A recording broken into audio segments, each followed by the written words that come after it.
வணக்கம் வசிப்பாயிரம் 1383 அவரான நமக்கு நாட்டை பற்றி வாசிக்க போகிறேன். எனது நாட்டு அரசாங்கம். சுவிஸின் அரசாங்கத்தில் முக்கியவர்களாக 7 மனிதர்கள் உள்ளனர். அந்த 7 பேரும் தான் சுவிஸின் விதிகளை செய்வார்கள்.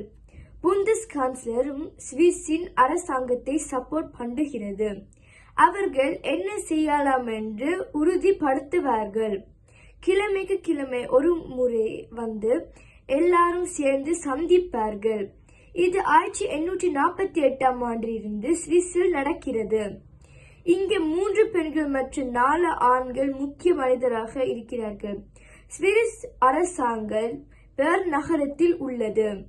வியோலா அம்ஹெர்த்தின் தலைவி ஆவார். சுவிஸ் அரசாங்கம் 176 வருஷங்களாய் இருக்கிறது. இதன் நீதி முடிவுகள் மிக முக்கியமாகும். நன்றி, வணக்கம்.